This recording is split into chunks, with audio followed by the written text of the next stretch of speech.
দেখতে পাচ্ছ আমাদের?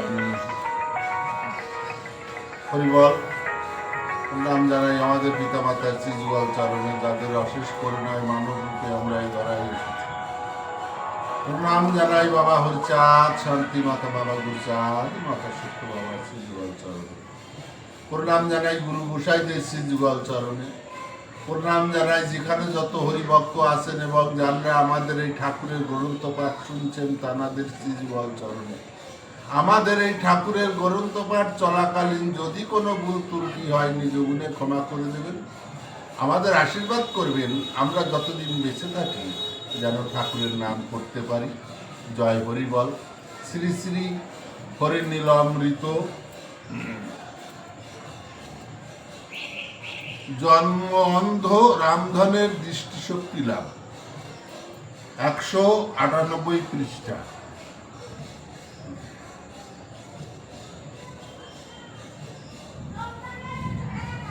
তাহলে এখানে এই যে রামধনের পিতা কি বলছে, সে রামধনের পিতা প্রভু পদে পড়ে মম পুত্র নয় কে তোমাদিন।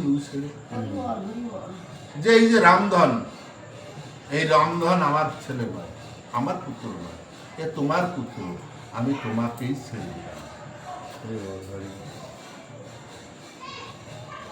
এখন কথা হচ্ছে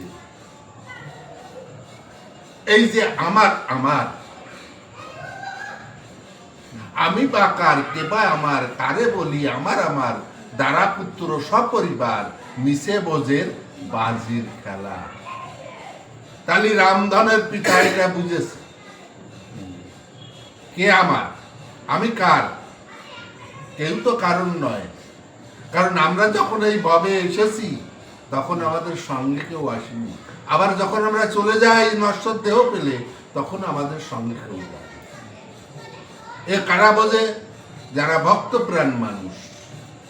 ভক্তপ্রাণ মানুষ না হলে এ কথা বোঝা যায় না।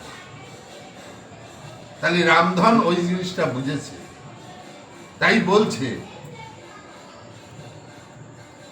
এটাই যে পুত্র রামধন আমার, আমার নয়, একে আমি তোমাকে দিয়ে দিলাম, এ তোমার,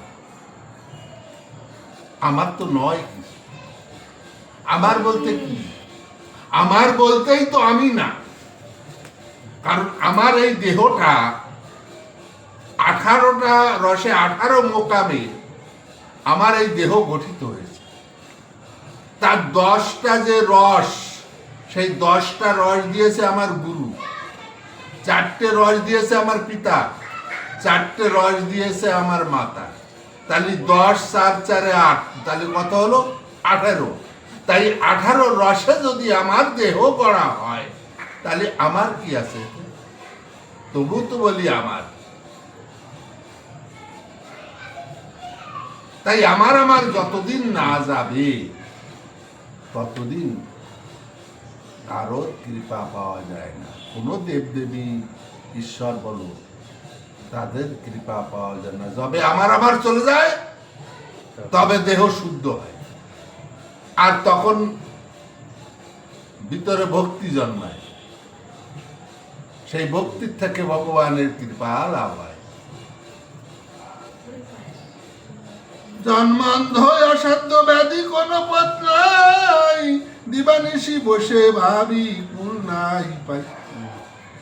তব নাম বলা মাত্র রামা দেখে চোখে, রামাকে তোমার করো চাই এই।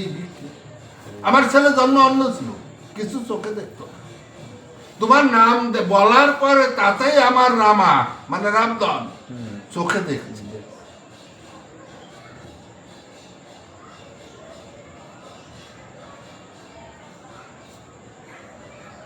তাহলে এর থেকে আমি আর কি বেশি করুণা আশা করতে চাই? আমি পিতা, আমার একটা ছেলে জন্মের তো অন্ধ, সে তোমার নাম নেওয়া পাত মাত্রই সে চোখে দেখতে পায়। আর তোমার করুণা যদি হয়, তোমার হাত যদি তার মাথায় পড়ে, তাহলে সে কি হতে পারে? কথা শুনি প্রভু কন তাই যদি হয়, আয় রামা তোরে ক্ষমা করিনু নিশ্চয়। পিতার পাপের ফল পুত্রে কত বর্তে, তোকে ক্ষমা করিলাম তোর পিতা পিতৃ সত্ত্বে।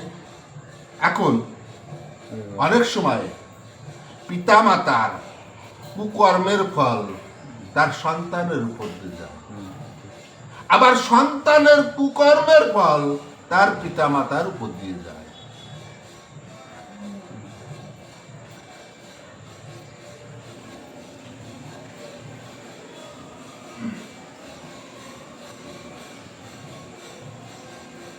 অমৃতে অমৃত ফলে তালে ফলে তাল, তাল কবু নাই পায় আমের লাগাল।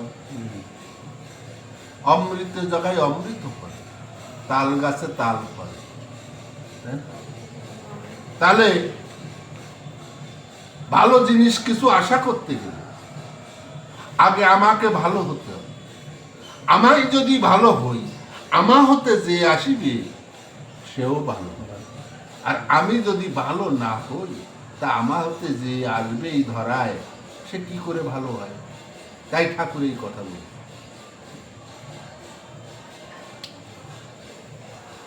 সত্যবাদে পিতৃগুণে পুত্র ছোট হয় বড়, তার মধ্যে আছে কথা অতি বনি গুরু। ক্ষুদ্র ভাব ত্যায্য করি যদি কোনো পুত্র, বিশুদ্ধ মহৎ স্পর্শে কাটে কর্মসূত্র।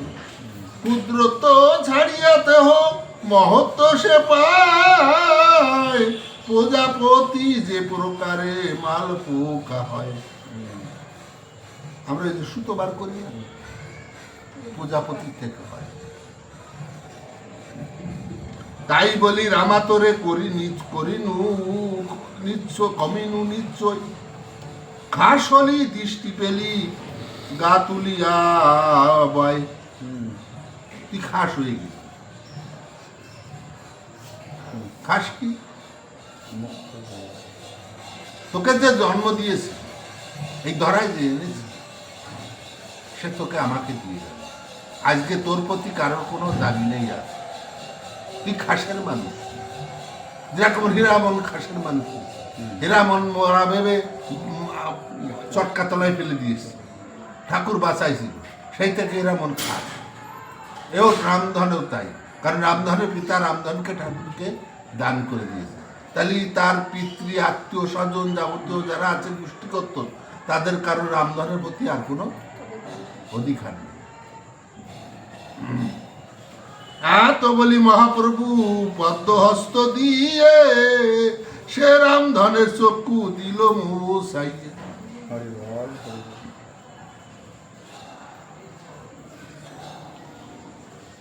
তাহলে এবার ঠাকুর কি করল? ঠাকুরে হাত দিয়ে রামধনের দুই চক্ষু মুছিয়ে।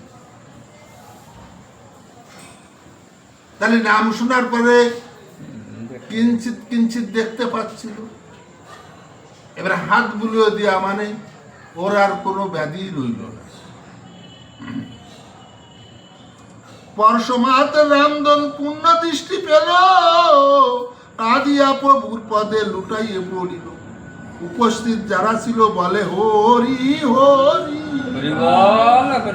সে রামধন বলে করো জোড়ো করি। আর প্রভু নাই যাব দেবগ্রাম গায়, মাতা পিতা সব তুমি পরিদয় আমায়। আমি আর ওই দেবগ্রাম আমার বাড়ি জন্মভূমি সেখানে যাব না। আমার কেউ পিতা মাতা নেই। আমার পিতা তুমি, মাতা তুমি, সবই তুমি। আজ থেকে আমি তোমাকে আমার দেহ সমর্পণ করলাম। তুমি ভিন্ন, আমার কাছে কেউ নেই। এইটা করেছিল যেমন আমাদের বদন গোসাই। বদন খাইতে শুইতে হরি ছাড়া কোনো কথা ছিল না। খাই হরি, খাও হরি, শুই হরি, চলো হরি, যাই হরি, কি বলতিস হরি।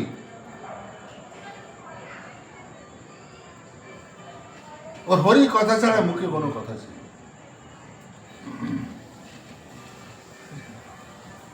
প্রভু বলে তাই ভালো, থাকো থাকো থাকো, বলে দে তোর পিতার বাড়ি চলে যাক।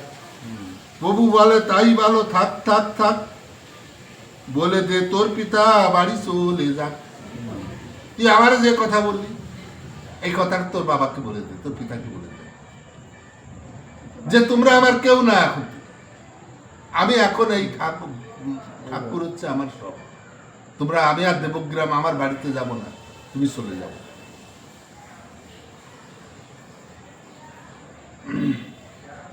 পিতা বলে ও প্রভু, যে আগে তোমার সর্বত্র তেজ রাম ধানের উপর, যেভাবে যেখানে রাখো তাতে দুঃখ নাই, তব পদে ভক্তি রাখে এই ভিক্ষা চাই।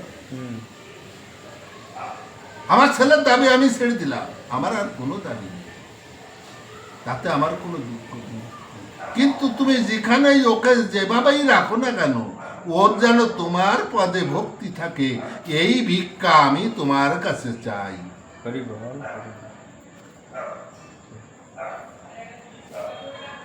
তোমরা যেমন ঠাকুর পুজো দাও, ঠাকুরের প্রণাম করো, দেখবা ম্যাক্সিমাম বলবে ঠাকুর আমার ওই বাড়ির ছাদটা যেন হয়ে যায়, ঠাকুর আমার ওই 5 বিঘে জমি যেন নিতে পারি, ঠাকুর আমার দোকানে যেন ভালো বেচা কিনা হয়, ঠাকুর আমার ফ্যামিলির সঙ্গে সবাই ভালো তাই প্রণাম করি। আর তাই করি, কখন বলি প্রণাম করে যে ঠাকুর তুমি ভালো থাকো, তুমি ভালো থাকলেই তো আমাদের ভালো রাখতে পারবা, বলি না। কারণ আমরা হচ্ছে স্বার্থনেশী, ব্যক্তি স্বার্থ, নিজের স্বার্থ ছাড়া কিচ্ছু বুঝি না। আমরা ভক্ত না, আমরা কামুক। কামুক 2 প্রকার আছে, এক কামুক হচ্ছে নারী সঙ্গেতে কামুক হয়, আর এক কামুক হয় নিজের স্বার্থে কাজ করলে। তাই তো আবার তারক গোসাই বলেছে, নিজ স্বার্থে করে কর্ম ধরে কামনাম, পর স্বার্থে করে কর্ম ধরে প্রেম নাম। যখন পরের জন্য কার্য করা হয়, সেই কার্যের জন্য নিজের কোনো স্বার্থ থাকে না, তখন আস্তে আস্তে ভিতরটাও পরিষ্কার হয়ে যায়, তখন প্রেম ভিতরে জন্মায়, যখনই প্রেম জন্মায় তখন ভক্তি হয়, প্রেম থেকে ভক্তি থেকে সাধু হয়, সাধু থেকে গোসাই হয়, গোসাই হতে পাগল হয়, পাগল হলে একদিন ব্রহ্মরঙ্গ ফেটে সে চলে যায়।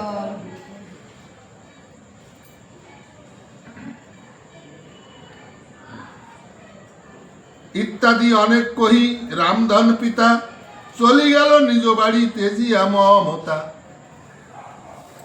এইভাবে দৃষ্টি পেয়ে প্রভুর কৃপায়, প্রভুর যতে গরু সকলই চরায়। এখন রামধনের পিতা তো বাড়ি চলে গেল, কিন্তু আমি যেখানে থাকবো সেখানে তো আমার কিছু কর্ম করতে হবে। তখন এই রামধন কি করলো, ঠাকুরের বাড়িতে থেকে গেল, ঠাকুরের কাছে। আর কি করলো, ঠাকুরের যত গরু আছে সেই সব গরু নিয়ে মাঠে চড়ায় বেড়ায়। এই রামধন পড়ে রাজাজির কোপে, প্রভুর কৃপায় মুক্ত হলো ভক্ত সাপে।